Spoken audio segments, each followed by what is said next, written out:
కూటమి ప్రభుత్వం ఏర్పడ్డాక ఒక రకంగా చెప్పాలంటే అసలు 7 నెలలు కలిసి ఉండడమే గొప్పేమో అనిపిస్తుంది నాకు. ఎందుకంటే 7 నెలలు కలిసి ఉన్నారంటే కనుక దాని లోపల ఎన్ని కుట్రలు జరుగుతున్నాయో, ఎన్ని గొడవలు జరుగుతున్నాయో, ఎన్ని కొట్లాటలు జరుగుతున్నాయో పైకి తెలియట్లేదు. కానీ చాప కింద నీరులాగా మ్యాక్సిమం కూటమిలో మొత్తం కొంపట్లే, దాంట్లో ఎలాంటి డౌట్ లేదండి. నేను ఎందుకు చెప్తానంటే ఆధారాలు లేకుండా నేను ఏది మాట్లాడను. కాబట్టి ఆధారాలు ఉన్నాయి కాబట్టి ఇప్పుడు చెప్తున్నాం. ఏదైతే కూటమిలో గొడవలు జరుగుతున్నాయన్నది వాస్తవం. ఓన్లీ సీమలో చూసుకుంటే కనుక ఎంత గొడవలు జరుగుతున్నాయి, మొత్తం ఓవరాల్గా ఆంధ్రప్రదేశ్ అంత అవసరంలా. ఎగ్జాంపుల్గా సీమలో ఎలా కొట్టుకు చచ్చిపోతున్నారనేది ఒక మాటలో మీకు వీడియోలో చెప్పబోతున్నాను.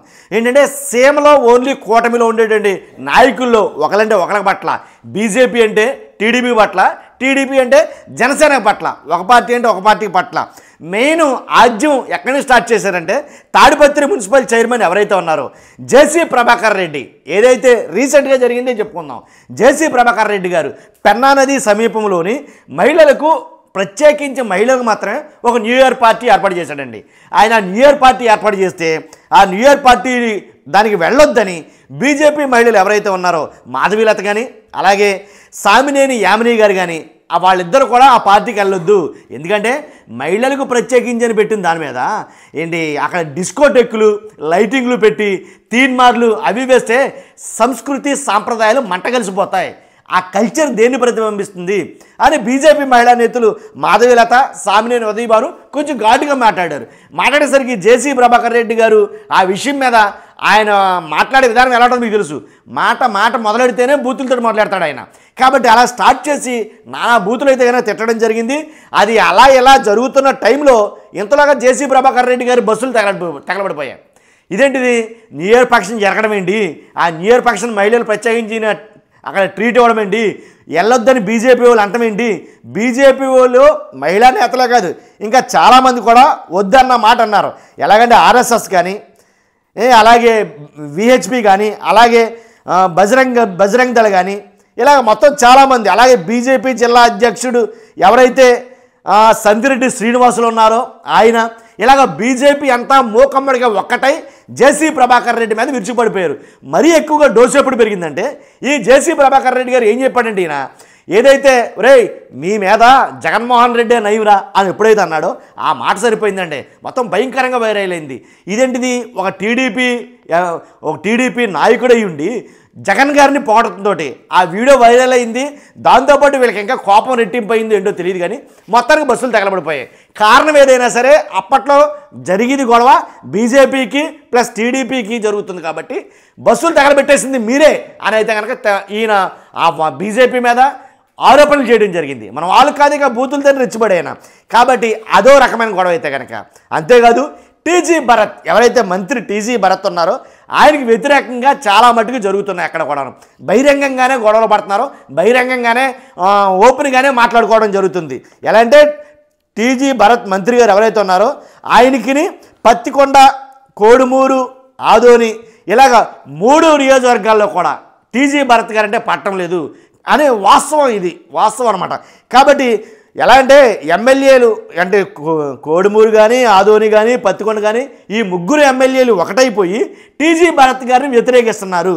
ఎందుకంటే మద్యం షాపుల నుంచి నామినేటెడ్ పదవుల వరకు ప్రతి దాంట్లో ఏదో కయ్యం, ఏదో గొడవ లేకుండా లేని రోజు లేదు. మద్యం షాపుల నుంచి నామినేటెడ్ పోస్టుల వరకు మొత్తం తనే చేస్తున్నాడు అని వాళ్ళు లేదు, ప్రతి దాంట్లో వేలెడుతున్నారని నీళ్ళు. ఈ రకమైన గొడవ జరుగుతుంది. కోడుమూరు ఇన్ఛార్జ్ విష్ణువర్ధన్ రెడ్డి అలాగే భరత్ గారికి కూడా గొడవ జరుగుతుంది. చూడండి ఎంతమందికి గొడవలు జరుగుతున్నాయి అనేది.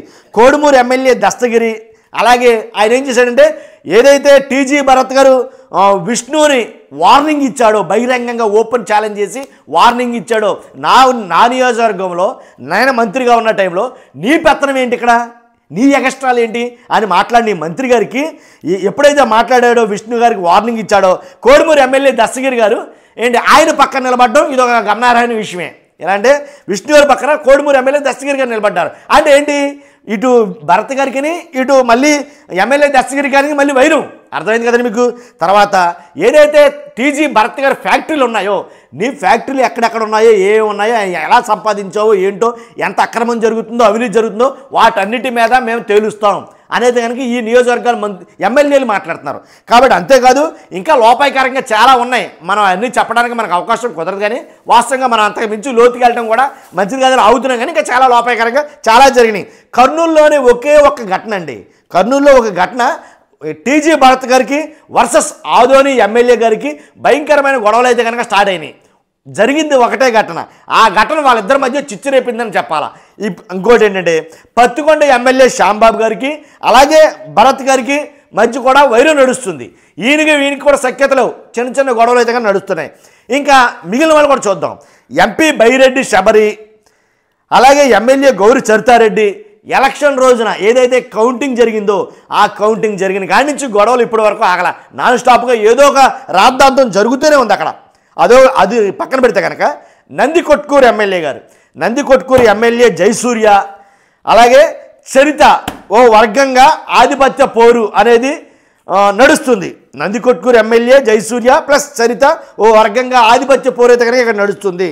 తర్వాత మంత్రి ఫరూక్ అలాగే భరత్ మధ్య కూడా ఏదైతే మంత్రి ఫరూక్ అలాగే టీజీ భరత్ గారి మధ్య కూడా ఒక రకమైన పోరైతే నడుస్తుంది. అన్ని విషయాల్లోనూ ఒకటని చెప్పలేను నేను, ఇంకా అన్ని విషయాల్లోనూ గొడవ జరుగుతుంది. ఇంకా ఉన్నారు ఎలా అంటే ఆదోని టీడీపీ ఇన్ఛార్జ్ కానీ అలాగే ఆదోని టీడీపీ ఇన్ఛార్జ్ ఎవరైతే మీనాక్షి నాయుడు గారు ఉన్నారో అలాగే పార్థసారథి గారి వీళ్ళిద్దరి మధ్య మా వాళ్ళు కాదు భయంకరమైన రభస నడుస్తుంది. పైకి తెలియట్లేదు ఇవన్నీ చాలా చాపకంది నీరులాగా మ్యాక్సిమం అంతా కూడా ఏదో ఎలా అంటే నిప్పులు కొండమంటారు కదా, నిప్పులు కొండమా ఏంటది ఆ అగ్ని ఒకేసారి బ్లోట్ అవుతుంది కదా, సేమ్ అలా జరుగుతుంది వీళ్ళిద్దరి మధ్య పరిస్థితి. అంతేకాదు బూడిద వివాదం ఏదైతే బూడిద కోసం కొట్టుకోవడం మొదలైందో మన మామూలుగా రభస పబ్లిక్గా నడి రోడ్డు మీదే గొడవ పట్టం మనం చూసాం ఆల్రెడీ.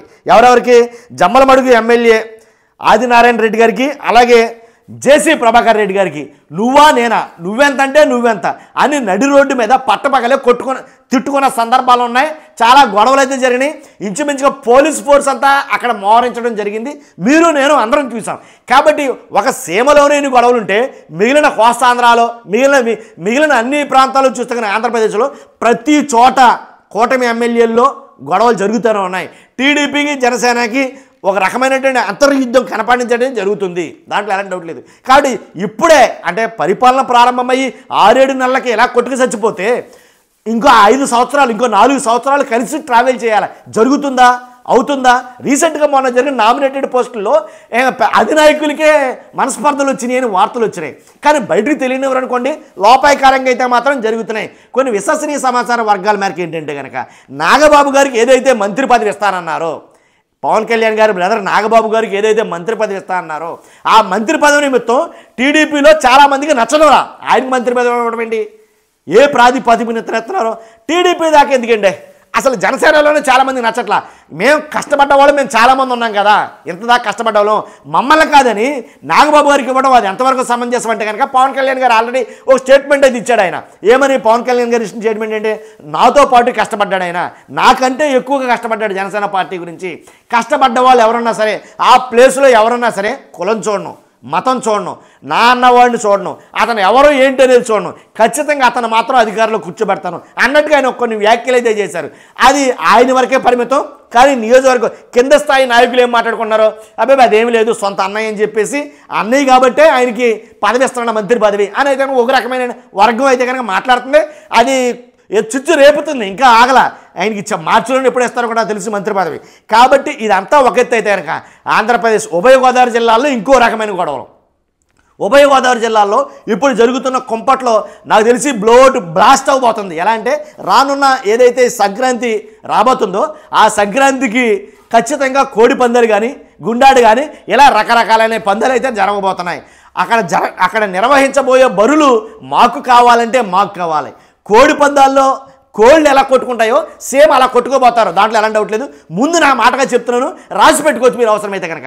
ఎందుకంటే మెయిన్ ఏవైతే బర్రెలు ఉన్నాయో ఆ బర్రెలు మాకు కావాలంటే మాకు కావాలని ఆధిపత్య పోరైతే కనుక కొనసాగుతుంది, దాంట్లో ఎలాంటి డౌట్ లేదు. ఆ ఆధిపత్య పోరులో భాగంగా మ్యాక్సిమం టీడీపీ వాళ్ళది ఇప్పటికే పై స్థాయి కింద ఉంది. పైచేయి ఉంది.